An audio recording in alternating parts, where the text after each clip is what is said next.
still evolving.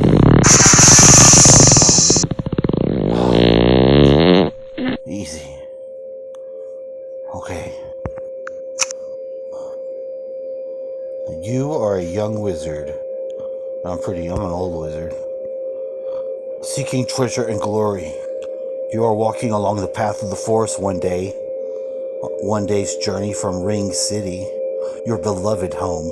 Night has just fallen and you're thinking about how good it might be to have a campsite. After all, you're in Goblin Country. It's dangerous travel in the dark. Suddenly you smell something awful. Like horse shit. Rheingold, are you responsible for that outrageous smell?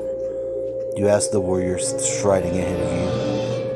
Pray no, I'm always downwind of my companions when I squeeze the pillows.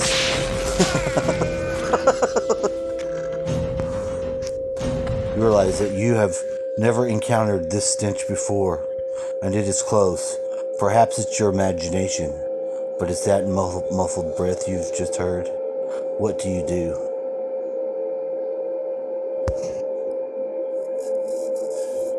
stop and listen. A clever move. Why, thanks.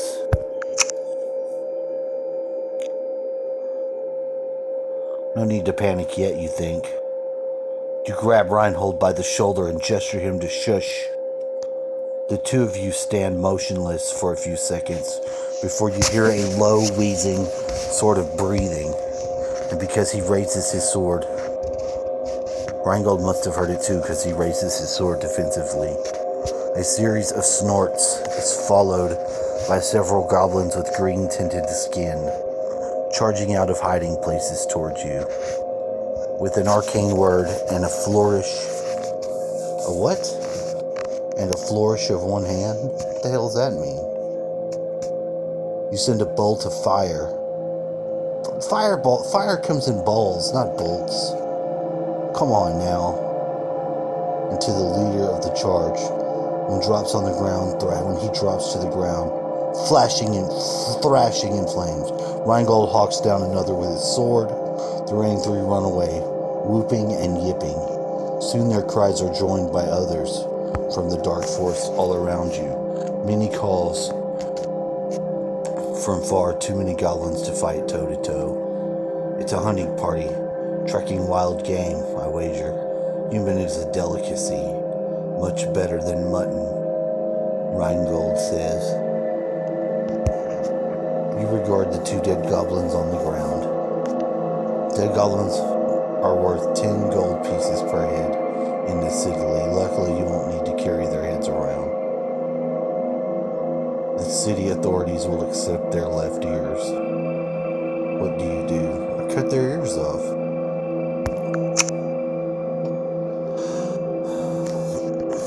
Get the ears, you exclaim as you pull the razor-sharp dagger from your belt. For a second, your sometimes slow-witted warrior sidekick doesn't understand. But as you start sawing away the first ear, he gets the idea and finishes out his own dagger. Soon you'll have a bloody goblin ear stuffed in your pocket, and Rheingold has one of his own.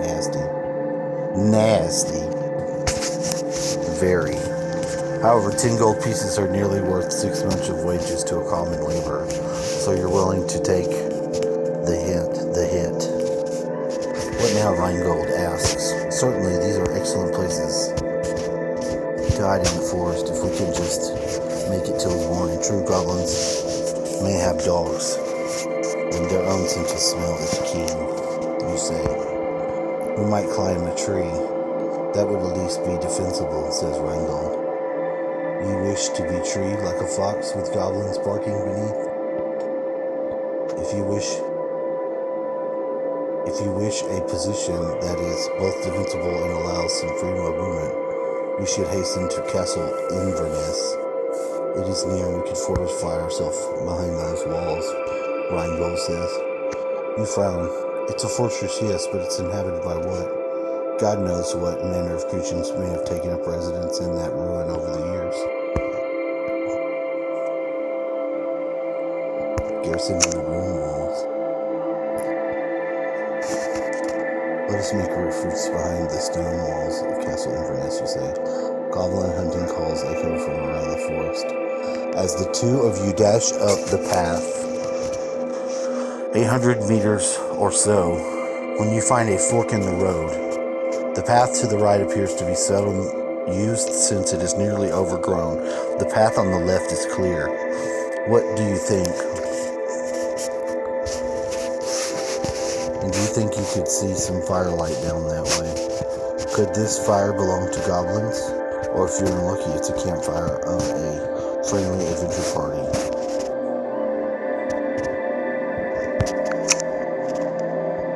Enough foolishness to the castle. Our push is law, to proclaim. Rheingold raises it, yes. May their puny bodies break against the stone defenses.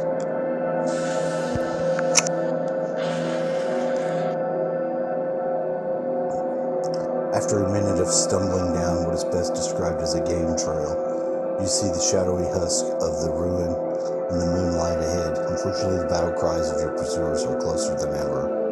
When you look back over your shoulders, you see glowing eyes.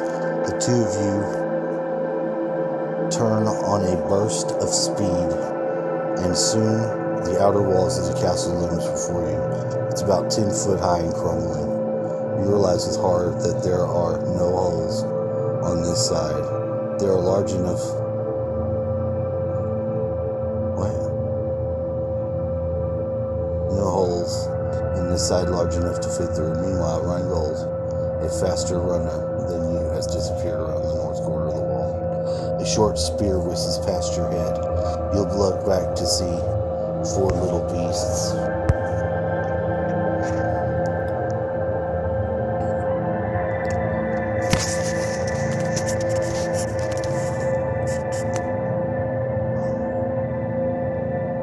You know what?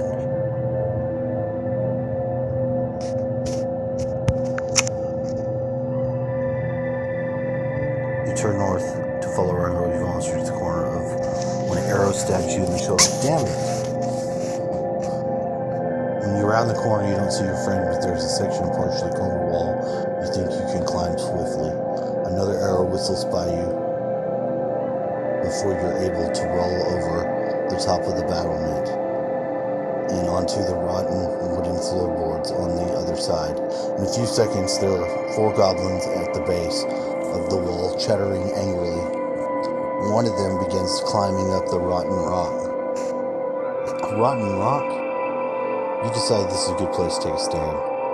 There is a lot of loose rock at the top of the wall, not particularly strong, but thanks to your inactive life as a wizard, however, you expect you could push a few large rocks down upon the climber. On the other hand, they are all out in the open, and your combat skills would certainly be effective now. I'll fry them all, dude.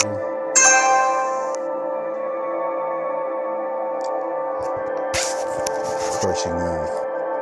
You dominated.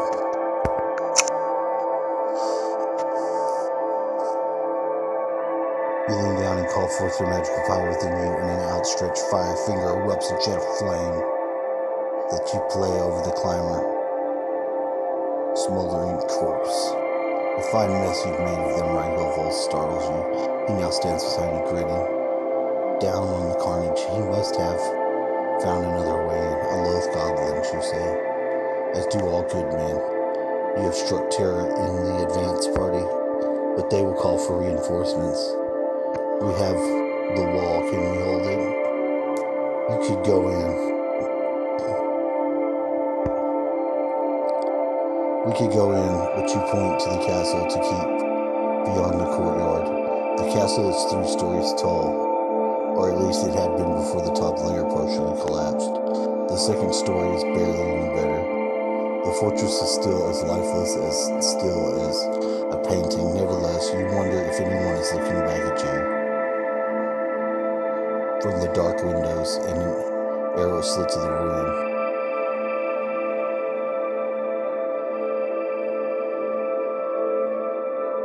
I would say prepare a wall defense.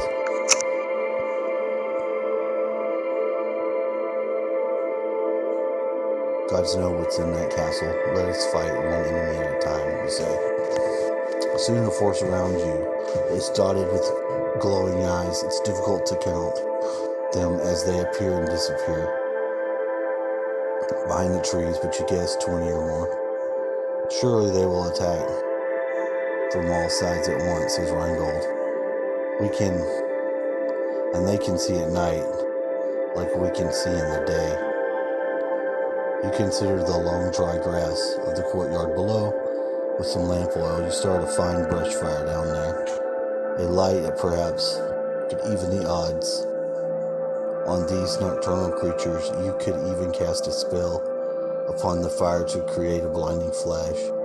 But you're not sure you want to leave the wall and carry out such an unconventional plan. They may attack while you are away, leaving Rheingold to defend the walls. You wonder how long their goblins will take to muster their forces. Your question is immediately answered when you hear the battle cry, high-pitched, furious, and seeming on the edge of panic. It erupts from the forest. A tide of little green, evil eyes surge towards you. What do? Fucking blast them, dude.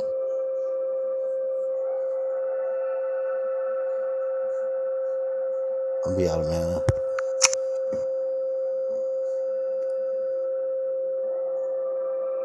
God help us, they come from all sides. You shout. Rheingold does not answer as he works his bow. Thrum, thrum goes the string. You run for the wall with it burning the goblins with your spells as they struggle to climb in. Their burning corpses provide good light. Rheingold shoots them nearby. You smile to yourself. You're really on a roll. I hate goblins.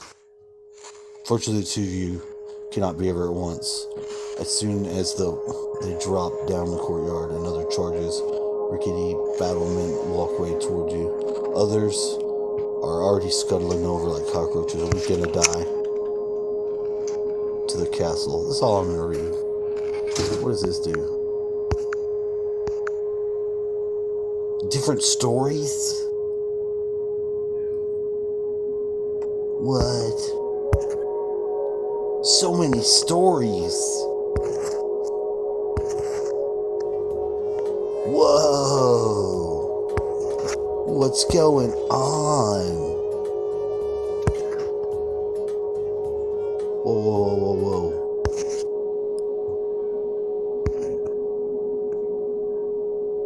Zombie high. I don't know. Should just finish this book. You know what? I'll finish it when I do it in my own time. This story. To the castle! You shout. Once across the courtyard, you open two large wooden doors. I just saw the word two. It says doors. There's be two doors. Which shriek on rusty hinges. Inside, Rheingold slams bars with the door. It blocks the door. The entrance chamber is large and high-vaulted ceiling. The stone walls are cracked and flaking. The ground is strewn with loose rubble. The air is stale. Aside from the double doors behind you, there are closed wooden doors on the northeast and west walls. Near the north door, there is a stairway going up, but it is blocked by rubble. It is not long before the front doors begin to rattle violently. Through a nearby arrow slit, you can see the glowing eyes and the tiny glint of axes chopping away at the door. Not sure how long the barred door portal will hold them. Just say door. Rheingold wants to hide deeper in the castle. On the other hand, this place smells of death. It might be prudent to take a few seconds to investigate the rooms and doors. What do? I guess let's search it out. You motion to Rheingold to check the east door. You inspect the ground to see there has been traffic through here. Some of the tracks on the dusty floor appear to be human-sized shoes or boots, while others appear to be from bare feet, far too large to be from men. None of the tracks appear to belong to goblins. Listening, you can't hear anything over the goblins thumping and screaming outside. You direct the light of your lantern at the northern door and are about to turn towards the eastern door when something catches your attention. What was that, you wonder? You think you caught a glimpse of something glistening eyeball through the rotting hole in the northern door. Casually, as though you just take another look around, you sweep your lantern light over the door again, pausing for an instant at that spot. Yes, that was an eye. You're being watched, and although your glimpse of it was fleeting, you could tell by the eye did not belong to a human. The white orb is pink with blood, and the retina is pitch black and large. Would you like a better look at that creature? You would like a better look. There's a minor spell you can normally use to magically open doors at a distance.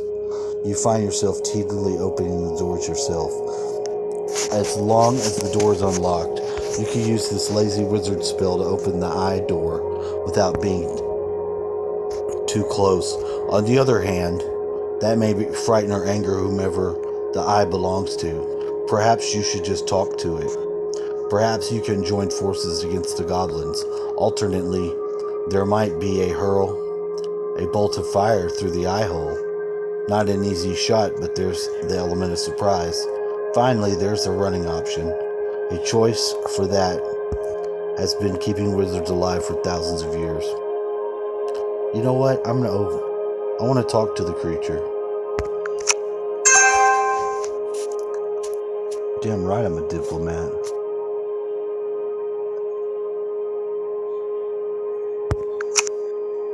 You muster the courage and face the door. Is that what's in there?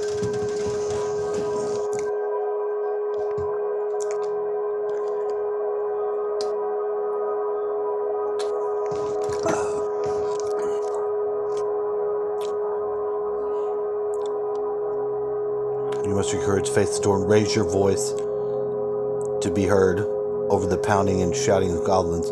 We mean you no harm. We only wish to crack. The door explodes open. The light of your lantern streams into the doorway to reveal a huge muscled monster stooping over. He holds a massive spike club in one hand and a melon-sized rock in the other. He steps into the room. Neville's tongue. It's an ogre. Reinhold curses. Greetings, you say, mustering your most cheerful smile. You wonder, the yonder goblins are disrespecting your property. Let us join forces against them. Just then, the front doors burst open like a tidal wave, crashing on the beach. A heap of goblins falls into the room, a creature one on top of the other.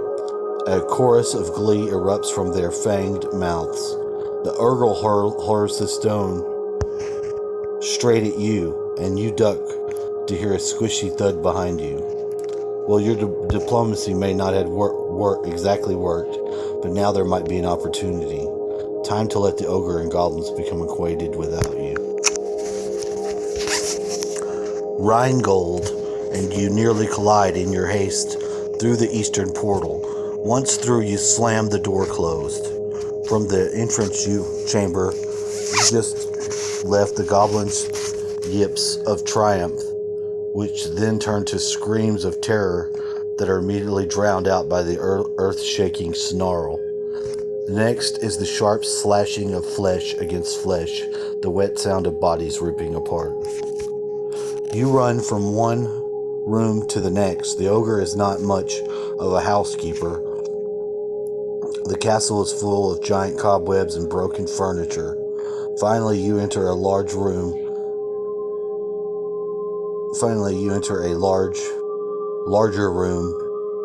a dining room as evidenced by the long wooden table and the two fireplaces. You motion to Rheingold. Reginald? It's Reginald. Why am I calling him Rheingold? Oh, I guess I'm dyslexic. Reginald? That's a dumb way to spell Reginald. To stop, and both of you listen. Faintly, you can hear the far-off sounds of battle from behind you. Can't leave that way, you think. Just then you hear something else, labored breathing. And isn't that crying? No, let's get out of here.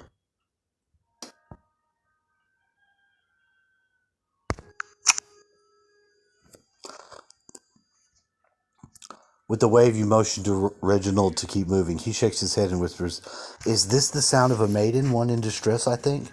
Reginald has always been well tuned to the maiden sounds. And so, are you willing to give him the benefit of the doubt? You put your fingers to your lips and take the lead. Oh, Bay. You quickly realize the sound seems to be coming from this very room. You creep over to the other end of the dining hall and see a young woman sitting on the ground, chained to a fireplace, rocking back and forth, sobbing. Her cries break off and she looks up at you with an expression of fear that quickly turns to surprise. "Who are you?" she asks. You tell her your names and that you are here to smite evil while making your fortunes. That brings a smile to her face, a pretty smile. You suspect, although it's hard to tell under all that dirt smudged on her face. She gives her name as Seba, and says there is a key to her chains on the table. Sure enough, its cracked and dusty chain is a small brass key. As you set about unlocking her, she tells you that she is a merchant's daughter who was traveling with her father's trade caravan when it was attacked by a mighty ogre and a small band of priests of an evil god, wearing dark cloaks. Those of her party not killed in the initial attack were taken prisoner and chained in this room. One by one, they've been taken away by the priests, never to return. "They took my father," Seba sniffs. "No doubt he is slain, but I must try to find him. Will you help me?" You ask if she has any idea where her father or the others might be, but she knows little of the rest of the castle. Reginald takes you aside and says, "Ought we take her to safety and look for her father on our own? She will be in danger traveling with us." You agree that having some half-starved, unarmed merchant's daughter tripping along behind you will only get her killed. But where is safety? The last time you checked, the courtyard was crawling with goblins, and according to her, the castle's residents are not good hosts. What do you do?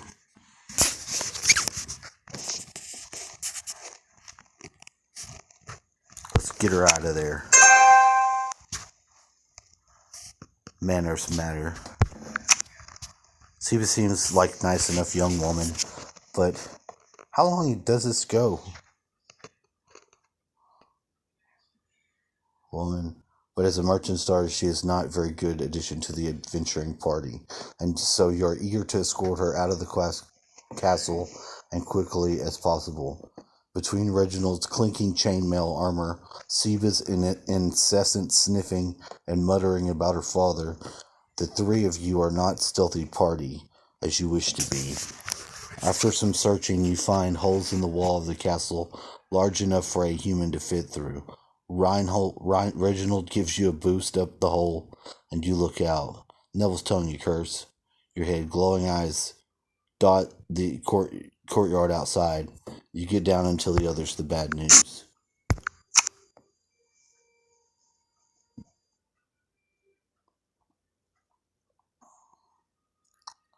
What? As you're describing what you saw, suddenly a jolt of numbing cold in your back. You cry out in pain to turn and see a cloaked man barely visible in the light, cast by the shuttered lantern in his hand. He's pointing at you with his other hand. Perhaps this is the one of the evil priest Seba spoke of. As you slump back against the wall, Seba cowers in the corner. Reginald unleashes his sword and charges. The cloaked man runs. By the time you recover from the pain, you stand up. Reginald is walking briskly back in the chamber. "That sneaky devil eluded me," he says, and curses. "I would bet my last copper he's off gathering allies and coming back for us. We must move on." As you hasten away that wing of the ruin, the three of you agree Seba should hide for now. There are a ton of hiding places in this ruin. You can find a nice pile of rubble for her to hide behind several rooms away. Stay still and be quiet, and we'll return. Well, if we do not return by morning, escape the best you can, you instruct her. Clever, Reginald says, as you leave her. If her abductors find her missing, they will not expect her to remain in the castle. With luck, they will leave the castle to search, and we can explore unhindered, you say with a smile. I'm not going to read anymore right now. Damn it. But the young villager goes back to the village and marries the poor servant girl. And then they dance throughout the night and make funny gestures. That's all I'm going to do.